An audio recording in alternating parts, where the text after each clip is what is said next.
right, let's get rocking and rolling here. So, Justin and Greg, thank you so much for joining us today. This topic of inside sales and looking at how do you switch from a traditional field sales force to a remote work sales force has been a big topic for, I know, a lot of Go Brand and Go's customers, as well as a lot of the different prospects and different people that we're talking to. So just so excited and honored to have both of you here. Justin, I'm a huge fan of your book. I've got a virtual background, so it may not show up, but a huge fan of your book, The Machine, and read it, digested it. I've talked to a lot of people about it. And when I reached out to your organization, I was just so glad and honored that you guys were willing to hop on and share some of this information with our audience. Greg, I know you're the one who introduced me actually to this concept of the machine with the book. So as we get through kind of a half hour or so of Justin's presentation, I think some of the live scenario planning that we're going to talk about with Hartwig will be really, really, really cool for our audience to hear. The chat is turned on for people. So and we have the question and answers turned on as well. So if you have questions, go ahead and post them in the chat or post them in the Q&A. I'll make sure that we get to those and we ask Justin and Greg as we get to that interactive portion. So without further ado, Justin, it's all you. And Greg, I'll be hiding your and mine's video and then bringing him back up when Justin's done. Justin. Okay, great. Thanks. Hey, Brandon, thank you for that. So nice to meet everyone. How many folks do we have in the webinar, Brandon? Can you see a number? I can't see it. I can. We're at 31 right now, and it's still climbing. Okay, excellent. Well, nice to meet all 31 of you. So I want to talk about growth today, and I guess I'll preface with a brief introduction of myself, and then we're going to spend the rest of our time talking about growth, because really that's what we do at Ballistics. And in particular, I want to define what I mean by growth, because I think practically there's a significant difference between growing a business incrementally and growing a business aggressively. And our interest is very much in the latter, but it's very helpful, I think, to talk about the difference between those two approaches, not just in intention. We all know what our intention is, but in terms of instantiating that intention, you know, how do you go about doing things differently? So my name's Justin. I wrote The Machine. I started Ballistics 24 years ago. As you can probably tell from my accent, I live in Los Angeles, but I wasn't born here. I was born in Cambridge, grew up in Australia. We started Ballistics 24 years ago in Australia, and about 10 years ago, we woke up one day and realized that we were generating more revenue out of the US than we were out of Australia.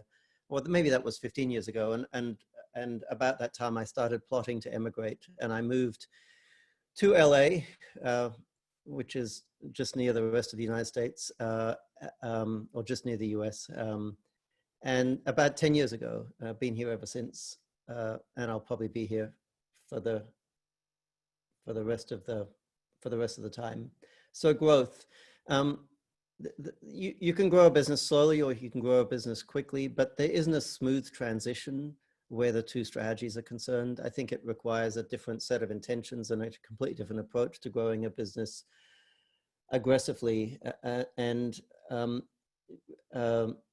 Our interest is very much in the latter. And it turns out that where the latter is concerned, the traditional approach to sales functions just doesn't scale very well.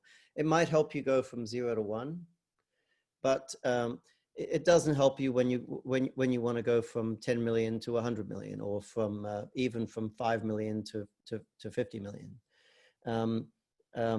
There's all sorts of problems with the traditional sales function, and I don't want to talk too much about the problems because everyone's aware of what they are. There's kind of like a litany of issues. You know, most salespeople spend their time not selling.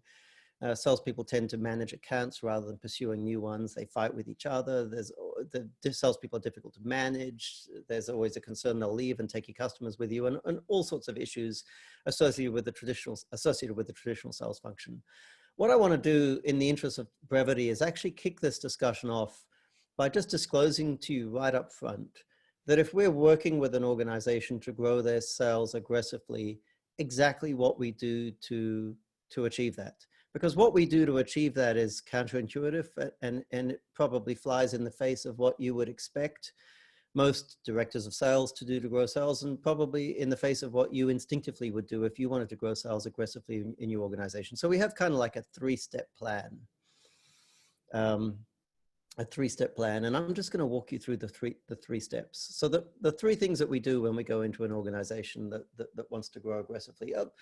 In at least a third of the cases, if we go into an organization, we've been brought in there by private equity. We love private equity because the great thing about private equity is if there's a private equity deal, everyone's signed a contract or a series of contracts that kind of puts them in a position where they're committed to growth. It's no longer an option. And I wish more businesses were in that situation. But back to the subject at hand, 3 steps. So the first thing we do is we restructure the organization as a whole so as to put the organization in a situation where its salespeople can dedicate 100% of their capacity to one singular activity. And that activity is the performance of selling conversations. In other words, we restructure the organization as a whole so that salespeople only have selling conversations and they do nothing else. And I can't emphasize the word nothing enough. 0% of their capacity is allocated to activities other than selling conversations. And to be clear, what I mean when I say selling conversations is conversations between salespeople and prospects. I don't care whether they're on the phone or face-to-face, it's non-essential. All I care about is that they spend 100% of their time having selling conversations, and we define selling conversations as only those conversations performed in pursuit of net new business. So if you have a salesperson and they're talking to an existing customer about a transaction that would probably be coming in, even if that salesperson was off fishing for the day, then that is not a selling conversation. We will not count it. We do not want salespeople having conversations with existing customers about existing business. We don't even want salespeople having conversations with potential customers who are knocking on your door, begging you to do business with them. We want salespeople to focus exclusively on the pursuit of net new business. So the best way to think about that is to think that there are 2 types of transactions that exist in the universe. There are yours to lose transactions and there are yours to win transactions. And the significance of yours to lose transactions is momentum in this case is acting in your favor. You could imagine a column of customers or potential customers walking towards you holding $100 bills aloft. All businesses or most businesses in order to be viable have to have such a column of customers. And we don't want salespeople involved with those customers or with their transactions. We want salespeople to focus exclusively on that column of customers that are marching zombie-like towards your competitor's business holding $100 bills aloft. So we want to restructure your business so that your salespeople can spend 100% of their time chasing transactions that would otherwise go to your competitors and 0% of their time attending to transactions which are likely to end up in your bank account.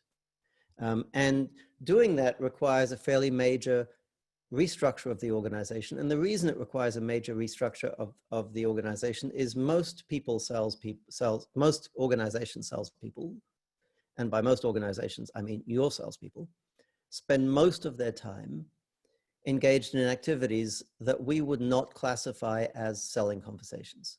In other words, they spend most of their time not having conversations, and to the extent they are having conversations with folks, these are not selling conversations because they're not pursuing net new or transactions or yours to win transactions. So that's the first thing we do. Conceptually very simple, but practically for a reasonable size organization, it's probably 12 months worth of hard work to get to that point. The interesting thing that we do about that work to get an organization to that point is virtually none of it involves sales. We're working on other parts of the organization. We're building more robust customer service teams. We're splitting up engineering teams into different divisions and working to dramatically increase their decrease their lead times, increase their velocity. We're restructuring marketing teams and helping marketing folks to figure out how to generate sales opportunities at scale so that salespeople no longer have to be responsible for prospecting. Because of course, according to our definition, they can't prospect either. 100% of their time must be allocated to selling conversations in pursuit of net new business. So this requires a fairly radical restructure of the organization as a whole. It's a lot of work, but it's enormously beneficial for 2 reasons. Number one, because it puts your salespeople in a position where they can spend all of their time selling. And hopefully, if your salespeople are capable, that will mean you will get a significantly higher return from them. Or if your salespeople are not capable, it will enable you to find out post-haste that your salespeople are not capable so that you can replace them with others who are. But the other big benefit that you get is inevitably when you make these changes, you end up discovering massive opportunities for improvement in the operational performance of your organization. Because typically what you find is, to the extent that salespeople are involved in operations, which in most firms is a big extent, they are actually handicapping, not contributing value to your operational performance. And I think most of you know that already. You're just embarrassed to admit it too freely. So that's step number one, conceptually simple. Step number two, we look at the selling conversations that salespeople are engaged in. And in particular, we study the ones that occur in the field. And for every field-based activity we find salespeople performing, we ask ourselves, does this activity absolutely have to be performed in the field? And the reason why I say we ask ourselves is because if we ask our salespeople or our sales managers predictably will say, of course, yes, these activities must be performed face-to-face. So we ask ourselves, because we trust our inner dialogue a lot more, does this activity actually need to be performed face-to-face? And of course, if we're honest with ourselves, in something like 90+% of cases, the answer we hear back will be no, this activity does not absolutely have to be performed face-to-face. This activity could be performed equally well on the telephone, or perhaps in a Zoom conference call, just like this one, except, not with a presenter, but a Zoom conference call nonetheless. Now, it sounds like this is a controversial idea, but it's actually not, because the truth is, if you were to monitor your existing sales team with a spy camera, and you were to record everywhere they went and everything that they did, you would actually discover that even though they like to think of themselves as field salespeople, and even though they will defend aggressively the idea that these activities must be performed in the field, you will end up discovering that your salespeople right now today, and I mean not just today because of COVID, but even prior to COVID, in this day and age, I should say, you will discover that your salespeople in this day and age do not actually perform all the activities face-to-face that they're arguing must be performed face-to-face. Most of your salespeople, you will discover, if you check, have nice little home offices, and they spend a good portion of each week, probably most of each week, in their home offices, performing those activities that they claim must be performed face-to-face on the telephone. Now, there's only one exception to that. We might have one or two people on this call who are tempted to put up their hands. Maybe they are already, I can't see the chat, but maybe we have folks who are putting up their hands saying, no, that's BS. My salespeople do 10 meetings a week. If you show me a salesperson who does 10 sales meetings a week, I will show you a salesperson who has what we call a milk run. They go out every week and they deliver donuts. And in such a case, you don't actually have a salesperson. What you have is an extremely expensive mobile customer service rep. So the nature of reality conspires to make it impossible for a salesperson, especially if they're working independently, to have 10 sales conversations face-to-face a week. It's just not possible, because they'd have to spend half the week scheduling the other half of the week. And practically, you can't have 10 selling conversations in half a week when you take into account all of the non-sales activities that salespeople are responsible for. So if they spend half the week prospecting, the other half of the week driving around doing the meetings they'd scheduled in the first half of the week, when are they going to find time to write proposals, to perform customer service, to assist engineering with solution design, insist in scare quotes, of course, to project manage the onboarding of new customers, and to do all the other non-sales activity that pretty much every salesperson is responsible for. So if a director of sales puts up their hands and says to me that their salespeople are doing 10 meetings a week, I know one of two things: either they're lying, or they're not salespeople, they're overpaid customer service reps. That's just the nature of reality. So what we end up discovering is, when we look at activities performed in the field, most of them do not have to be performed in the field. The very small number of activities that genuinely do need to be performed face-to-face don't need to be performed by salespeople. So there's two classic activities in technical environments like yours that need to be performed face-to-face. One of them is demonstrations, or let's say 3 activities that need to be performed face-to-face or on-premise. One of them is demonstrations. The other one is detailed requirement discovery. And Justin, I'm just going to let you know, I know you've only got a few slides. We're still only seeing the prescription for growth slides. So if you're advancing anything, we aren't seeing that. I'm not. I'm advancing Excellent. the discussion, but not the slides. Just wanted to make sure. All right, thanks, Justin. I figured the narrative was more important than the slides, but if you disagree, I'll shut up and flick slides. No, you're good. Keep going. No, I'm going to turn I off the trimmed it slide. down to, I trimmed it down to 3 here because I want to get the theory out of the way so we can get Greg Perfect. on. And yeah, cool. Keep going. Thanks. Where was I? So when we look at activities that need to be performed face to face, we end up discovering almost all of them are technical in nature. There's demonstrations, there's detailed requirement discovery, and maybe there's commissioning of new solutions or projects for existing customers. None of them are sales activities. So our solution is we will move sales inside, and we will have field specialists who are generally more technical than they are sales oriented, who will run around in the field and perform field activities at the behest of the internal sales team. So that's the number 2 thing that we do. The number 3 thing that we do is very, very simple, and simple conceptually, but also simple in terms of execution. The third thing that we do is we take away salespeople's autonomy and we take away their commissions. So we tap salespeople on the shoulder and we say to them, look, in this new regime, you will be part of a team. You will play as part of a team. You will not operate autonomously. You will no longer talk about your accounts or your territory because you won't have accounts or a territory. And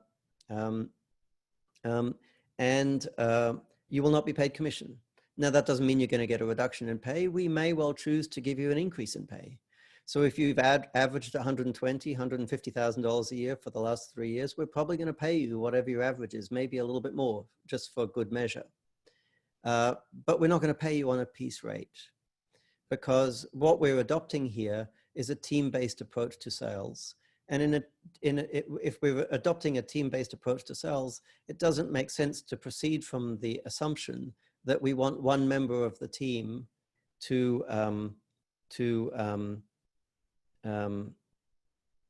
operate as if, we don't want one member of the team to operate flat out, is probably the best way of putting it. And it's probably easier to express the central idea here in the context of manufacturing. In manufacturing, folks used to pay on a piece rate.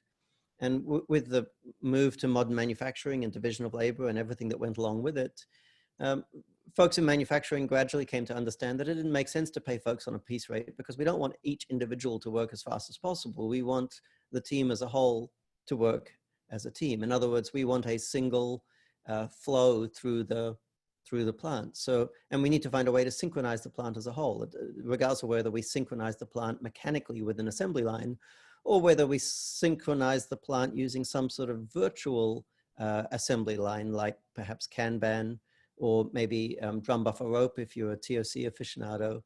But the central idea is we need the folks in production to work together as a team to produce whatever the unit of output is that we're producing. And we have exactly the same idea where sales is concerned.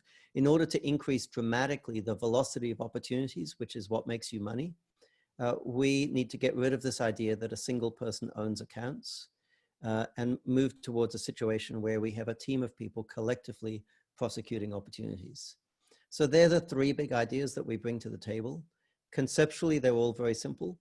The third one is very easy to execute. We put everyone in a room and we say good news and bad news. The bad news is none of you are being paid commissions anymore, and none of you own accounts anymore. The good news is, from this point forward, we're going to pay you what your market value is, irrespective of the day-to-day day-to-day fluctuations in revenue. And we're not going to expect you to do any of the shitty kind of work that a true professional salesperson wouldn't expect to be responsible for. You get to spend 100% of your time selling with a much more intelligent definition of the word, or much more obvious definition of the word sales. So there you have it, the 3 simple steps. In practice, I talked about rebuilding the organization to enable salespeople to focus on sales. This is what conceptually it looks like. We're taking most of the activities that salespeople perform and we're moving them to customer service, because most of the activities that salespeople perform are transactional in nature: processing orders, generating proposals, and resolving issues. All of that stuff goes to customer service, which means we build much bigger, much more robust customer service teams. that can look after those transactional tasks with a higher level of care and a significant increase in velocity relative to what salespeople were doing previously. On the right-hand side there, we move solution design, project management, commissioning, et cetera, all of that to the engineering department, and we restructure the engineering department so that it has the capacity to subordinate effectively to sales. You can ask me about what that means, but if any of you are, you know, bespoke manufacturers or sell custom solutions, but directionally, what the minimum requirement here is to split engineering into at least two groups. One group that's sales focused, what we typically call design engineering, and another group that's production focused, you know, that dedicates its time to shop drawings, routings, BOMs, and so on. And then the third piece of the puzzle is promotions. We need to bolt on a new group to the existing marketing team that takes responsibility for the origination of sales opportunities so that salespeople don't have to prospect anymore. And the end result, to give you a little bit of insight from the salesperson's perspective of the environments that we build, is that salespeople come to work every day and they have 15 to 20 selling conversations a day, every single day of the week, week after week, 52 weeks of the year. All of their work is campaign centric, which means if there's a team of 4 or 5 salespeople, the whole team will be pursuing one particular campaign, meaning they're chasing one class of prospects, pitching them one specific proposition, and they'll do that, let's say, for 10 days straight, and then they will switch from that campaign to another campaign, and they'll be pursuing another market segment with another proposition. So campaign-centric, not account-centric.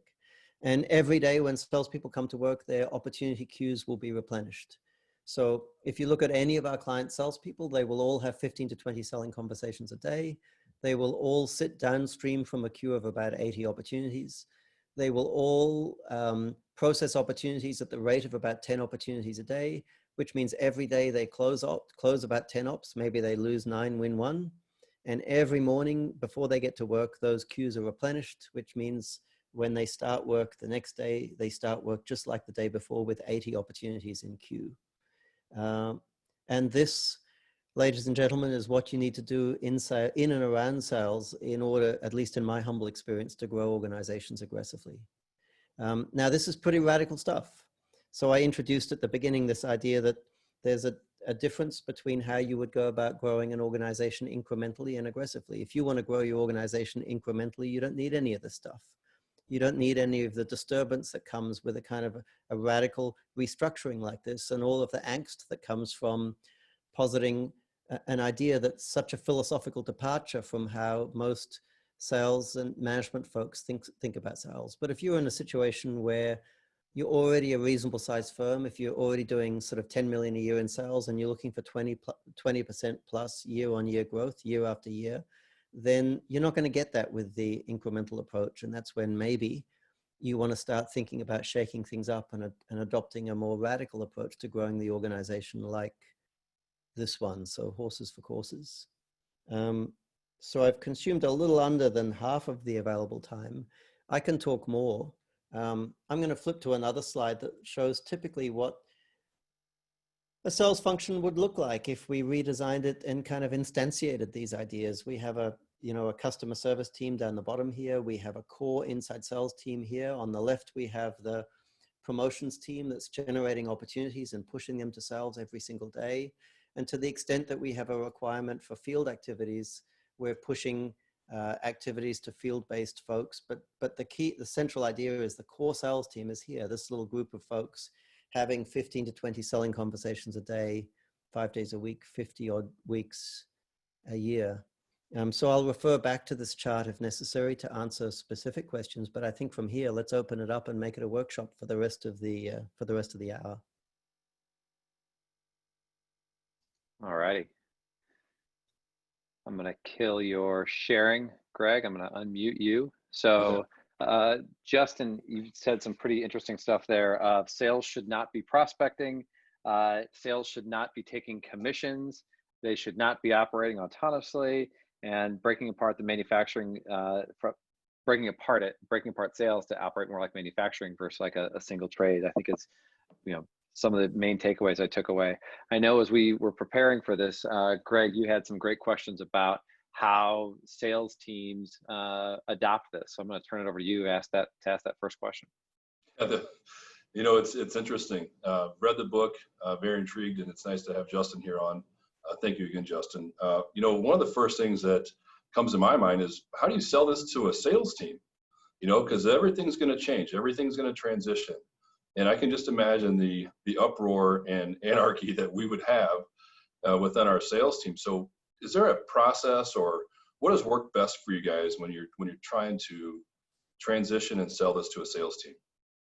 Okay, so let me try a different approach to answering that question that I would normally try.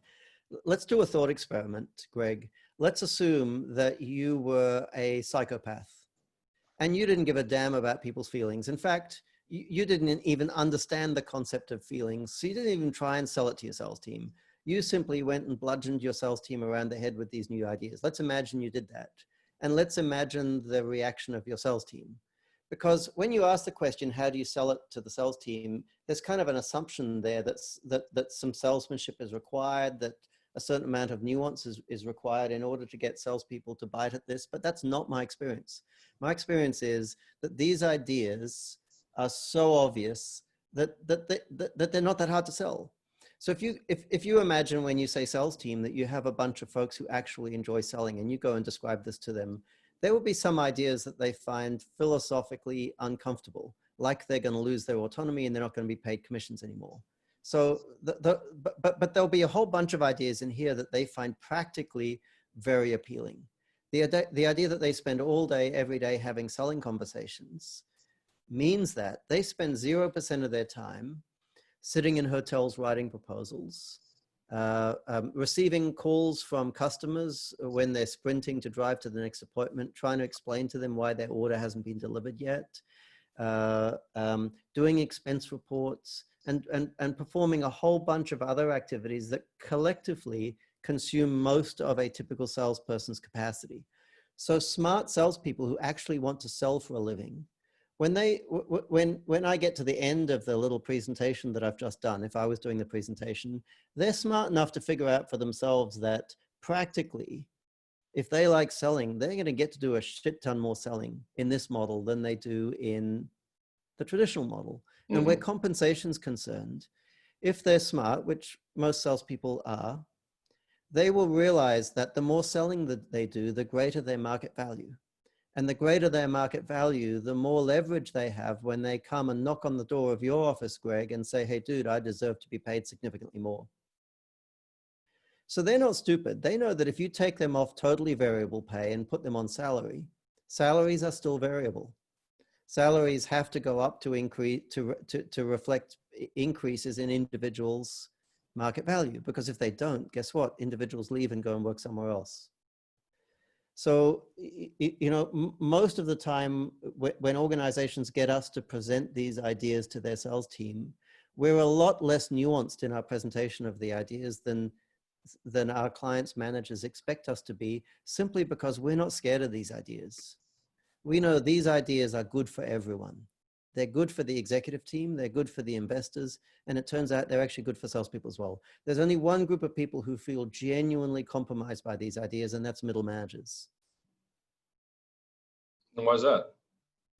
Well, because if you're a sales manager, it's likely that you haven't been in the field and sold anything for quite a few years. So you live in this strange kind of in-between state where you can promote the orthodoxy as if it makes sense without ever having to go and confront reality.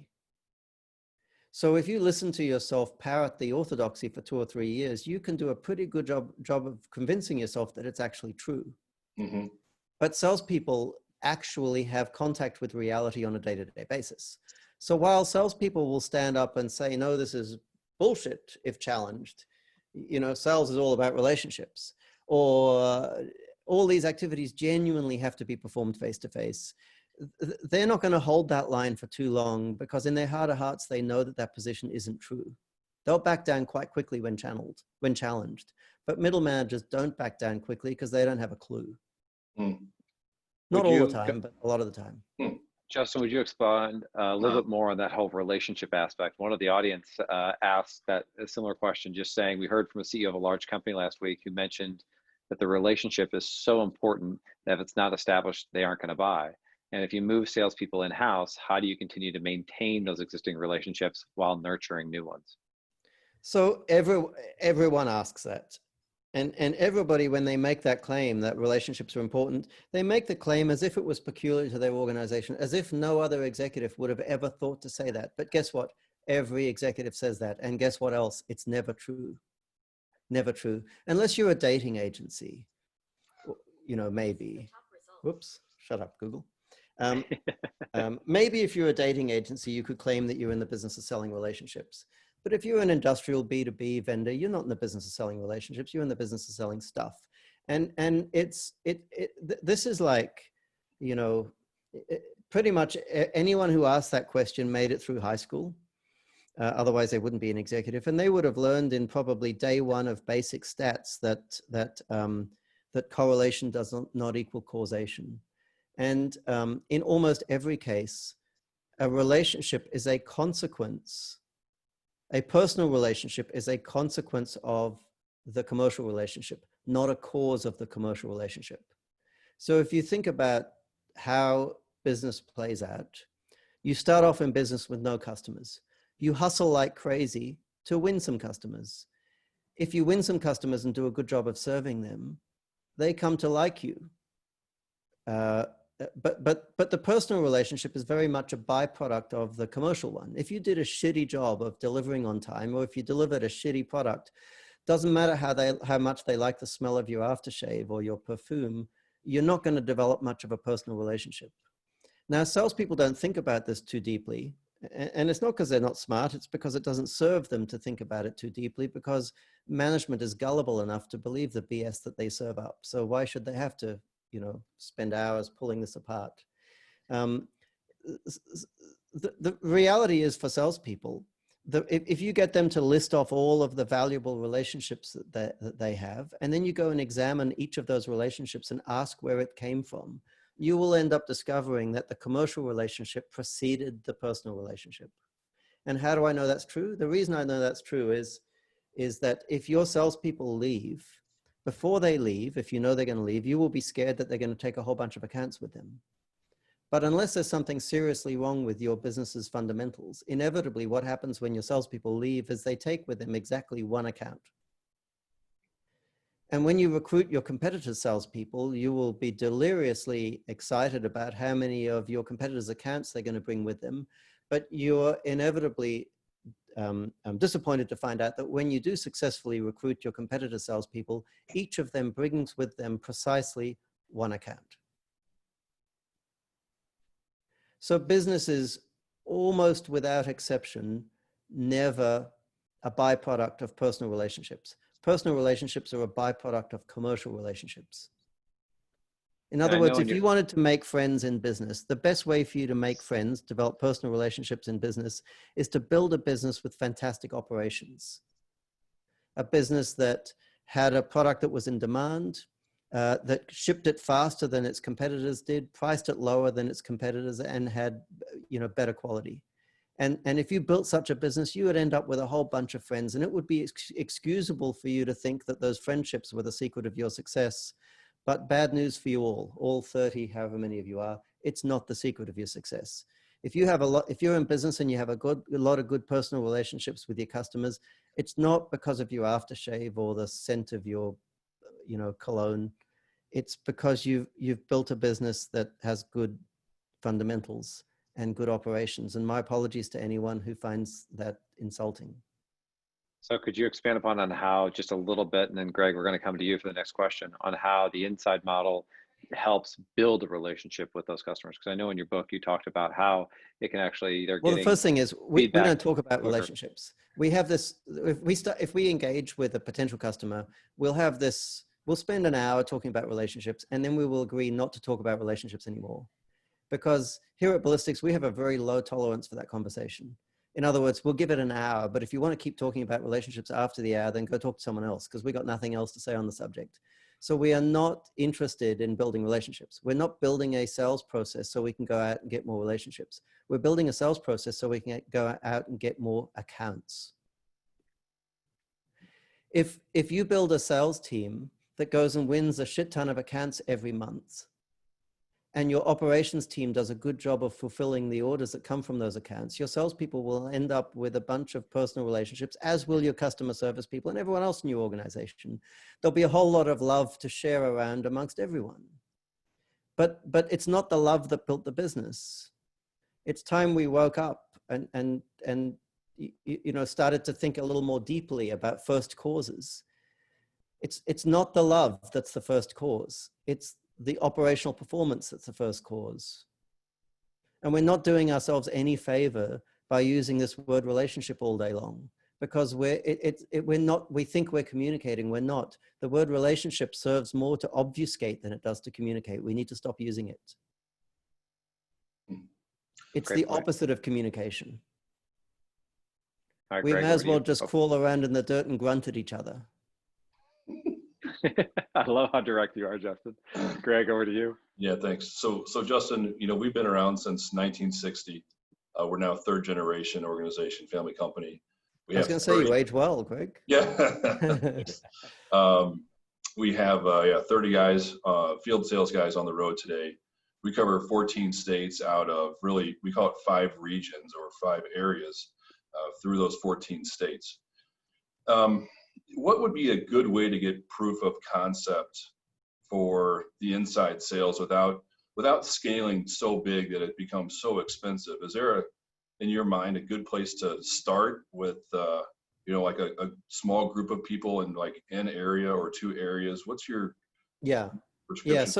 So conceptually, it's easy to test and validate these ideas in a skunkworks type environment. In other words, just build, and what you would do is you would build a little inside sales team. So you'd say, right, we're going to stand up an inside sales team.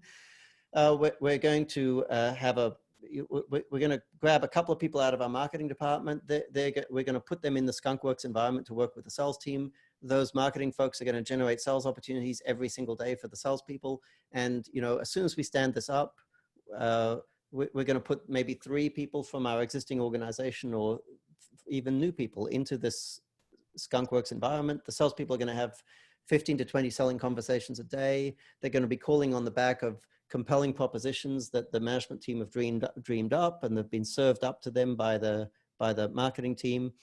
And if we did that, it's amazing how quickly you can start generating some decent numbers. We have a client that's a $300 million distributor of plumbing equipment.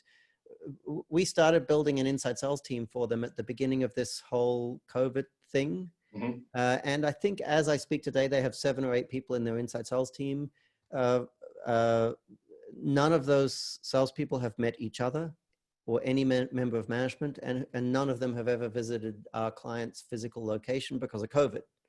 So they've all been recruited on the telephone. They've all been trained on the telephone in Zoom conferences. They were recruited in Zoom conferences, trained in Zoom conferences. Every day they have a protected calling time and they see their supervisor or their supervisor sees them in a Zoom conference.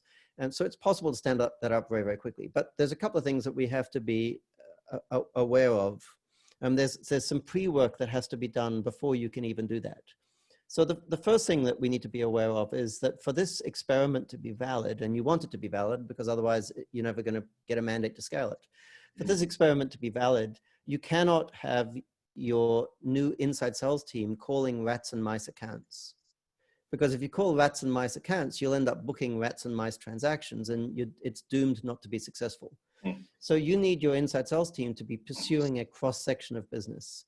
So in order to do this experiment, if you have a legacy sales team that thinks they are the masters of the universe and the owners of all of these accounts or owners of all of these territories, you need to negotiate some kind of truce, because otherwise you're doomed before you get started. So we need to make sure that the inside sales team that we build or that you build is pursuing high value accounts and talking to them about high value propositions.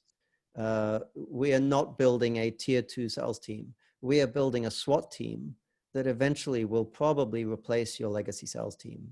I don't mean the people will replace, but the basic structure will end up subsuming, if it's successful, will end up subsuming your team. Now, when we do this for organizations, this is how we always start. And we typically find within a couple of months, we will find ourselves in a situation where the net present value, grossed up for lifetime value, of the deals that are being won by the inside sales team on a per capita basis are about 5 times the value of the net new business that has ever been generated by the very best field-based salespeople. So if you do this sensibly, the delta will be so significant. So the monthly per capita value of net new business generated, the delta will be so significant that you will have no trouble, making the decision to scale this up. Mm-hmm. Now, so there's 2 prerequisites. One is that you have to negotiate a truce with your existing salespeople so that you can hand a representative sample of business to the inside team to pursue. But the other thing is, if we don't want your skunkworks inside sales team to become customer service reps, we need to make sure that as your inside sales people are pursuing opportunities, there's no requirement whatsoever for them to get involved in anything transactional. We don't want them processing orders. We don't want them generating proposals. We don't want them involved in solution design. So that means we need to do one of 2 things. We either need to go and work on your customer service team and your engineering team to make sure that there is plenty of protective capacity in those 2 teams to enable them to subordinate effectively to your new inside sales team, so there's no temptation for your inside sales team to perform any non-sales tasks. Or if we're not prepared to do that, what we have to do is build a temporary interface between sales and the rest of operations. In other words, you could think of them as like orchestrators, a little orchestration team that hides all of the organizational chaos from inside sales. So from the perspective of the inside sales people, they need a request for proposal. They drop the request in a bin, and a day later, they get notification that the proposal has been received by the customer, without any awareness of what's going on behind the screen. Now, when we explain this to most organizations end up saying, look, we've obviously got problems already in customer service and engineering. Let's fix those problems first, because we need to fix them anyway. And then let's build the skunkworks type inside sales team that we're talking about. So I got another question, if that's okay, Brandon. Sure. Sorry. Keep going. So, the products that we sell are high tech, high value machine tools. An average sale for us is around $250,000 per machine. Have you seen evidence of selling high tech, high value equipment work over the phone? And if so, can you give me a couple of examples of companies that you guys have worked with that have had success? Yeah, well, I mean, we just finished an engagement. I think we spent 3 years working with Stas in northern Quebec. Now, if you met Stas, they would say we sell high tech, high value, but they don't mean $200,000 per machine. They mean $1 million per machine. And if you look at some of their high tech products, so they build machinery that goes into aluminum smelting plants.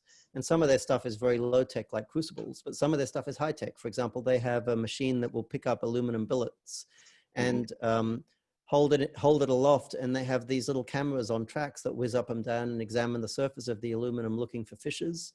And it turns out that using advanced cameras in conjunction with artificial intelligence, you can actually find fissures in aluminum billets that the human eye wouldn't even be able to spot. So, we're talking $1 million plus deals with, a lot of high tech. They sell all over the world, from the Middle East to Canada to Africa to Australia. And guess where their sales team sits? Behind a desk? In northern Quebec. The biggest challenge they have recruiting salespeople is finding people in northern Quebec who speak good English. Because when you're talking about deals in that size, it doesn't matter whether you're doing them in Africa or whether you're doing them in the Middle East or in Amsterdam. They're all done in English anyway, with the exception of maybe some of the Asian countries, Japan perhaps. But actually, even at the $1 million level, even Japan or Korea or Taiwan, they're probably still talking. Probably most of the conversations are English. The critical conversations are being performed in English. So I would say if you look at companies that sell really expensive, really high tech things, we've worked with Russell Mineral Equipment, also in mining in Australia. Same thing. They sell, you know, the robots that run along on rails and assemble the shielding, I think it's called, or you know, if you dig a hole in the ground, you have to put these big steel, you know, sheets in, otherwise to stop it collapsing on you. And they build essentially robots that run along behind the digging machines and pick up these, you know, a piece of reinforced steel and install them without with minimal human intervention. So obviously these are big deals, but their whole sales team is telephone based. They sit in Toowoomba on a hill, about 8 of them. All of the sales are done from one location. Now they do have field-based they do have field-based technical people. So in every country where they sell, they'll have an office and they'll have technical people in the office, and technical people will go out to sites to do requirement discoveries, to run workshops, to do training, but all of the sales is done centrally. So if somebody comes to me and says, well, is your approach relevant to, you know, expensive machine tools? I would say the more expensive, the more technical, the more relevant. It's so counter intuitive to what we believe today, but you know, I can see how it works. It's just so different from the way we go to market today. But thank you for answering the question. Yeah, I mean, imagine that you were going to Stas and you were buying one of those robotic type AI camera devices for inspecting billets, and you're going to spend, I don't know, $1 million in total. The question is, do you want to talk to some geezer who lives in your local area, or do you want to talk to an expert in head office? And the difference is, well, if you want to talk to someone who knows what they're talking about, it's going to be a Zoom conference call, or you can have someone come and press the flesh in your own local office. I mean, generally decisions like that are made by engineers or heavily influenced by engineers. They don't care about shaking people's hands and sniffing their perfume. They want to talk to people who know what the hell they're talking about. Right. So Justin, I want to build off that, because can you talk a little bit about the experience of selling services versus products that may take they're traditionally a year plus long sales cycles, and how this impacts that approach? Services with a long sales cycle, or products with a long sales cycle? Services with a year plus sales cycle. Yeah, so the first thing that I would say is, everybody asks, oh, do you have experience in services? And I do. I have enough experience in services to know that it's not a meaningful question. There is no meaningful difference between selling services and products, even though everyone assumes there is. And if you go and talk to a organization that sells products, you will discover they're wrapping services around their products to differentiate them in the marketplace. And if you go to a company that sells services, guess what? You'll discover they're productizing some of their services in order to promote their organization. They're, you know, when you say products versus services, there's this kind of casual assumption that there's a clear demarcation line between the two, but they're not. In practice, they're blurred together. But there is a clear demarcation between transactional sales and project-based sales. So that is a different ball of wax. So let's say you're a company that sells components, let's say hydraulic components, industrial components. There's a big difference between selling hydraulic components into an MRO environment versus an OEM environment, a significant difference. And I think that the reason is obvious. In an MRO environment, they're making decisions on a transaction by transaction basis, but in an OEM environment, they're designing a new piece of equipment.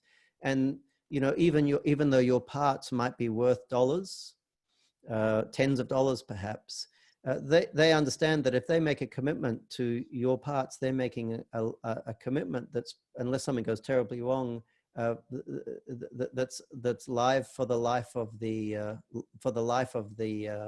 machine that they're building. So we're not so interested in the services product distinction, but we're very interested in the project versus transaction decision. And where projects are concerned, and in a lot of cases when people are asking me about services, it's because they're in a project-based environment and they're sensing that there's a difference, but they don't know how to articulate it. So they say, well, how about services?